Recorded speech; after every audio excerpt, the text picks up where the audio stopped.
एक फॉर्मूला और पूरा चैप्टर क्लियर, तो हम लोग केमिकल काइनेटिक्स के ईच एंड एवरी फॉर्मूला देखेंगे। तो student rate of reaction Gujarati में प्रक्रियाનો વેગ કહેવાય। કેવી રીતે? તો A gives B છે, A gives B છે તો તમે શું લખશો?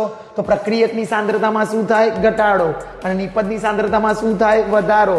તો પ્રક્રિયકની સાંદ્રતા ઘટે છે એટલે -dA/dt, અને નિપજની સાંદ્રતા વધે છે એટલે dB/dt।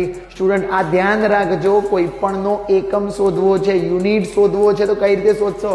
तो general formula concentration raise to 1 minus and time inverse. Concentration किस में लोगे? मोल पर लीटर, और टाइम किस में लोगे? सेकंड में लोगे।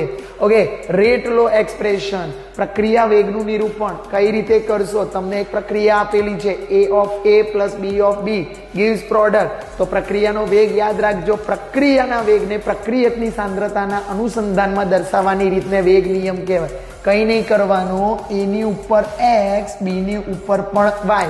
તો સાહેબ આ XY કેમ અલગ લખ્યા? તો એનું રીઝન સ્ટુડન્ટ એ હતું કે પ્રક્રિયાક્રમ સૈદ્ધાંતિક રીતે શોધી શકાય, પ્રાયોગિક રીતે શોધી શકાય, સૈદ્ધાંતિક રીતે શોધી શકાતો નથી। સ્યુડો ફર્સ્ટ ઓર્ડર એટલે આભાસી પ્રથમ ક્રમની પ્રક્રિયા। સ્ટુડન્ટ જ્યારે આભાસી પ્રથમ ક્રમની પ્રક્રિયાના બે જ ઉદાહરણ છે, પરીક્ષામાં MCQ પૂછાય છે।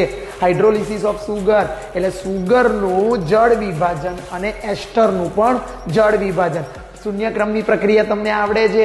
શૂન્યક્રમની પ્રક્રિયાનું સૂત્ર શું થાય? R0 - RT upon T, અને T1 આપ કેટલો થાય? R0/2K।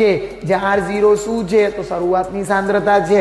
પ્રથમ ક્રમની પ્રક્રિયા આવડવી જોઈએ સ્ટુડન્ટ। K બરાબર 2.303 upon T log R0 upon RT, અને T1 આપ કેટલો છે? 0.693 upon K। સ્ટુડન્ટ આર્હેનિયસ ઇક્વેશન પૂછાય ને પૂછાય। કયું સૂત્ર છે? ત્રણ સૂત્રો છે। K बराबर A into E raise to minus EA upon RT। પણ જ્યારે તમે ln લગાડો તો આ સૂત્ર ધ્યાન રાખજો, ચોપડીમાં નથી આપ્યું।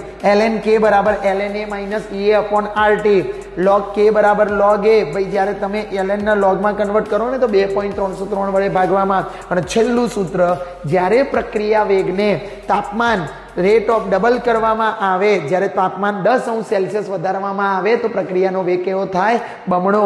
તો આના માટે એક સૂત્ર છે, યાદ રાખજો, 2⁻∆T upon 10। પ્રક્રિયા ઉદ્દીપક શું કરે? તો ઉદ્દીપક સક્રિયકરણ ઉર્જા ઘટાડે। તો સ્ટુડન્ટ આ સાથે આ ચેપ્ટરના મોટા ભાગના સૂત્રો પૂરા થઈ ગયા છે। So thank you very much.